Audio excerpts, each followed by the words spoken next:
Hi, thanks for joining me in the Listen Up Grow podcast, your daily LGBTQ plus news podcast. I'm Zach Reynolds-Friedman. Today is Saturday, June the 20th, 2026, and we are day 20 Pride Month. We are officially 2/3 of the way through June. The stakes keep rising, the celebrations keep coming, and so does this show. Today, the Orange Convicted Felons Administration just declared war on the leading trans healthcare organization in the world. Trans Pride is taking over LA. The Bronx is putting it down, and tonight there's a TV special you need to watch. We've got a lot to get through, so let's get into it. First, the FTC goes after WPATH. Let's start with breaking news that landed this week and is still making its way through the news cycle. The FTC, along with 4 Republican-led states, Alaska, Iowa, Nebraska, and Texas, filed a federal lawsuit against WPATH, the World Professional Association for Transgender Health.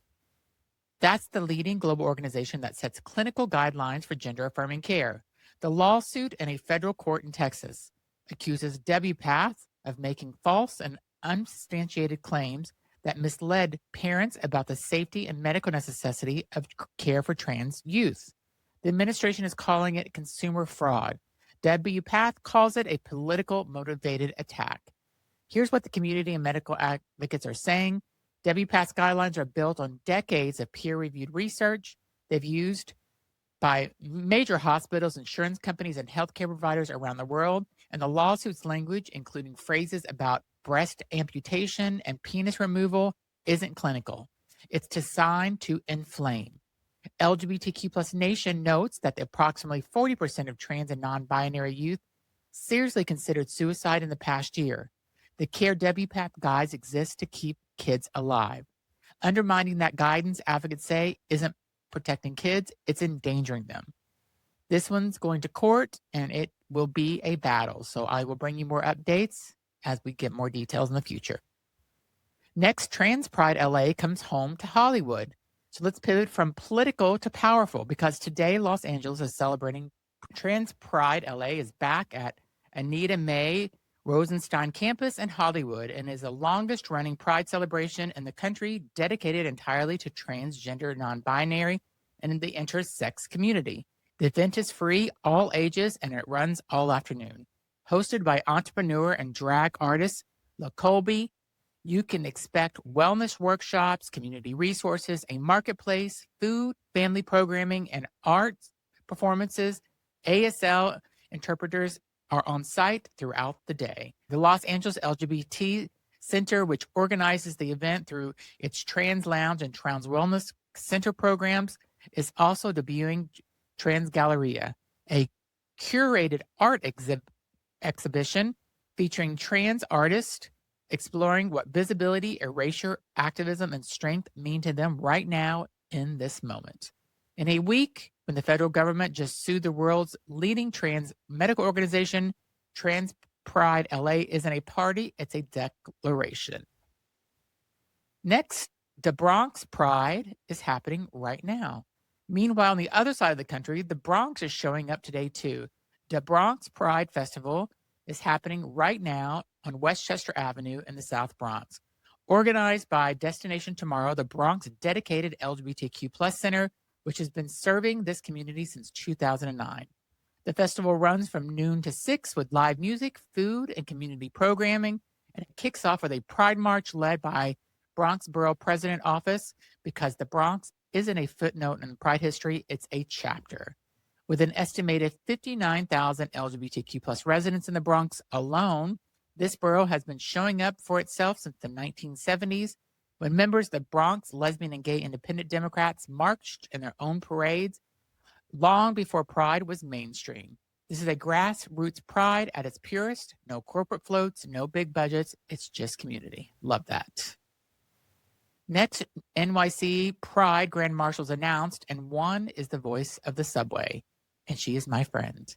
Speaking of New York, the Grand Marshals for the 57th Annual New York City Pride Parade on June 28th have been announced, and one of them will absolutely make you smile. Comedian Bowen, cast of Saturday Night Live, an openly gay cultural icon, is one of this year's Grand Marshals. But the second one is a little more unexpected. Bernie Wagenblast, better known for the voice of the MTA. That's right, the person whose voice tells you You stand clear of the closing doors is going to be leading the biggest parade in the world down Fifth Avenue. It's a wonderful choice. Wagon Blast has been associated with the New York City transit system for decades, and the MTA is famously very gay. The subway where the city moves, where this community has always moved, and putting the voice of that system at the front of the march, it's very New York and it's very queer, and we love it. The march steps off June 28th at noon from 26th and 5th and passes the Stonewall Inn. So mark your calendars and be sure to join if you are in New York City. And let me tell you, I had done an interview with Bernie. She is an amazing woman. I done it on my other podcast, Everything and Anything and a Bit Gay. If you haven't listened to that episode, go and find it. She is such an amazing person and so strong and authentic, and love her. Next, Stonewall Columbus, day 2 of festival. Today is day 2 of the Stonewall Columbus Pride Festival in Ohio, and this event is massive. Columbus is expecting over 700,000 people across the 2-day festival, making it one of the largest pride gatherings in the entire country. The festival wraps up today, and for a Midwestern city in the current political climate, that number says everything. Ohio has faced a share of anti-LGBTQ legislation over the past few years, and yet hundreds of thousands of people are showing up in Columbus this weekend to say, we are here and we are not going anywhere, and this city belongs to us too. Stonewall Columbus has been centering community for decades. If you're here today, soak it in, and you're part of something big. Next, Broadway Bares lands tomorrow night. So tomorrow, Sunday, June 21st, Broadway Bares returns to the Hammerstein Ballroom in Manhattan, and it's one of the most beloved annual Pride traditions in New York. The show features over 200 Broadway's top dancers in a spectacular burlesque and striptease variety show created by Tony winner Jerry Mitchell. But here's what makes it more than just a great show. Every dollar raised goes directly to the HIV/AIDS services and support.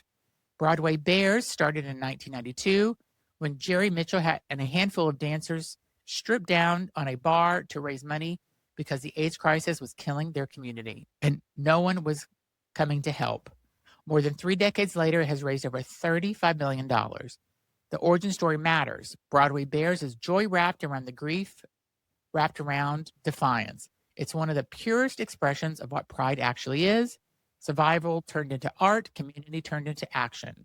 If you're in New York tomorrow night, get your tickets. And if you're not, find a stream. This one's worth it.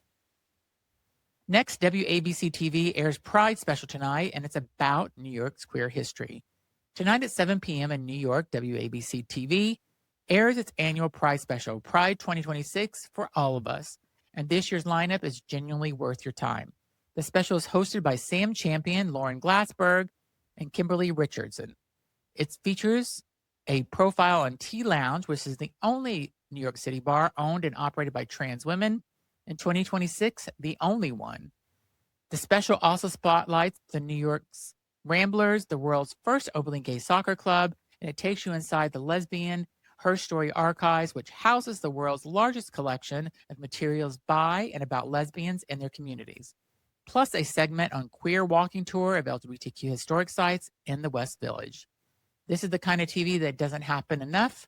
Local, specific, community-rooted storytelling about real people and places that have shaped queer life in the city.